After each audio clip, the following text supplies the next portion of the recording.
Alright, Sunday, October 28th, and just coming up to about 1:30 in the afternoon. And winter is fast approaching here. Still have leaves on the tree, struggling to stay on. We've had snow overnight for the past 2 nights. You can see it running off the, melting off the roof. You can see a bit here left on the ground and on the rooftops of the neighbors. And on the back of the truck. I think it's about time to shut myself in the garage, and that's going to mean insulating and getting the heaters out and getting ready for the colder nights. It's been dropping down to about 0 degrees overnight and just getting up to about +3 or 4 degrees Celsius during the day. So definitely time to get the heat on in the garage and the garage doors insulated. So that's what we're going to do today. I've picked up some insulation at the hardware store yesterday, along with some light bulbs, because it gets pretty dark in the garage, as you can imagine, with the garage door shut. So we'll renew the light bulbs in there and the fluorescent fixtures. We'll give them a bit of a clean, replace bulbs as required.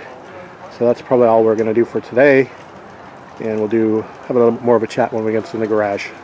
I'd say this squirrel is ready for the winter time. It's got to be one of the fattest squirrels I've ever seen. Maybe he's going to come over here and visit me. Maybe he's going to eat me. Looks more like a groundhog than a squirrel.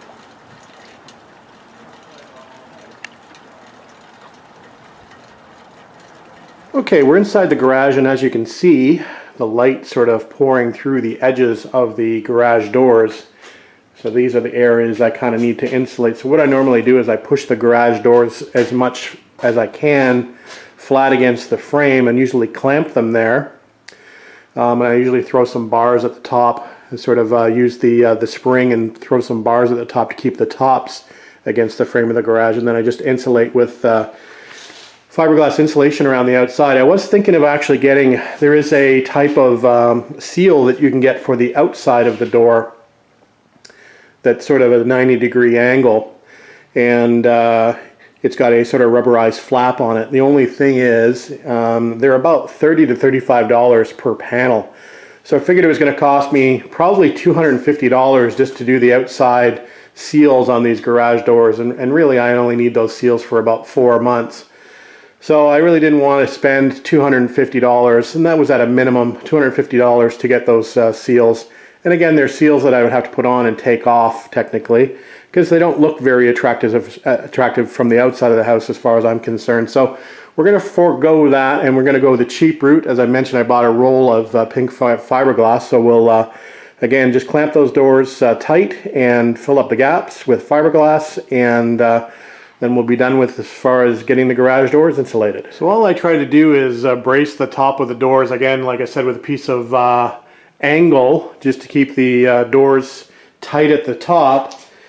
And then I've incorporated a couple clamps here just on the track, and you can get that to seal fairly good at some point, and then it gets a little worse in other areas. So that's where I'm going to apply the fiberglass.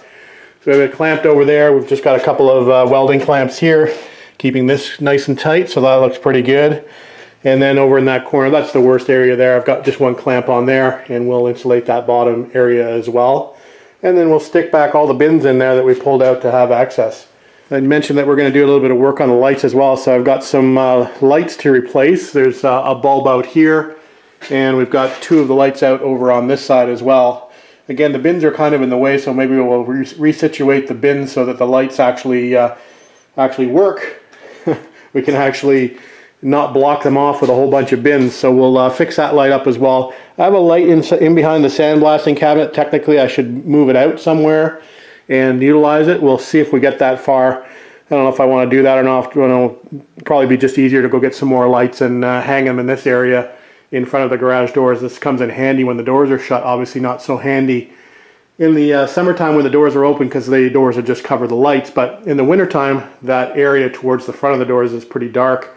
And these spotlights do work, but it's nice just to have some good overhead light there as well. Alright, the fiberglass is done. It's not pretty, but it's effective. And if for some reason I really need to get the garage door open, it's not that hard to do. Just remove this bar and these 2 clamps and I can get it open. just in case there's some kind of an emergency. Anyway, should keep that a little bit warmer in here over the winter time. It won't exactly lose all my heat out of the garage once I get the heater on. At least I've got some of the drafts, some major drafts stopped. Anyway, we'll get on to replacing some light bulbs. Alright, just coming up to 5:30, I made a quick trip up to Home Depot to pick up some kerosene for this torpedo heater that I have, and I figured I'm going to probably have to use this a little bit, particularly when I'm planning on doing body work on the car. I don't really want to leave the heat on out in the garage all the time. I do leave it on a thermostat. It keeps it about 3 to 5 degrees Celsius, which is about 40 degrees Fahrenheit, somewhere around there, 35 to 40 degrees Fahrenheit, just so things don't freeze. But in order to do body work, I need the garage to be much warmer. So what I plan on doing is when I get home from work, I'll put the torpedo heater on and run that for a little bit. Have my dinner and then come out and work on the car, and hopefully the body and the garage will be warmed up sufficiently for me to be able to do some body work on it, because I can't do body work on a panel that's 3 or 5 degrees or 40 degrees Fahrenheit. So that's the plan anyway. So I went out and bought some kerosene, and we're just going to fire this thing up to make sure it works okay. There's my regular shop heater. It's just a small 5,000 watt electric heater. Runs on 240. Kerosene seems to me very expensive this year. $40 for this little jug of kerosene. I don't know how long it will last me, but it's basically not even quite 10 liters. That seems expensive to me, but anyway, it is what it is. We're going to throw some in the torpedo heater and crank it up and see if it still works. Alright, good to know that the kerosene heater still works. As you can see, I vented outside. So it doesn't smell too great, and it's pretty damn loud, but it sure heats this garage up fast, and that's what I'm going to need. So that'll come in handy. I was thinking of actually going to propane and getting a Radiant propane heater, so I still might look into that. But again, be a pain in the butt having to get propane tanks filled all the time, so anyway, we'll see how it goes. At least we have that as an option. Alright, so just coming up to about 6:30, I believe, and I think we're going to call it a night.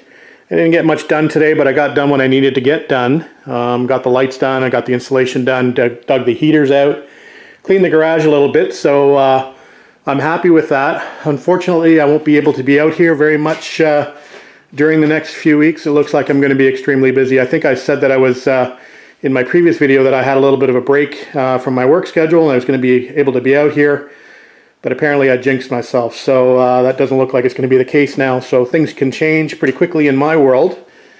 So we'll get out here when we can, and we'll play when we can, and we'll continue on working on the rear of the car where we left off, and that was doing some filler work here on these rear legs, I call them, these areas here, and we're going to start doing some body work on the rear trunk as well. So that's what we'll continue when we get out here, hopefully tomorrow night for a little bit at least.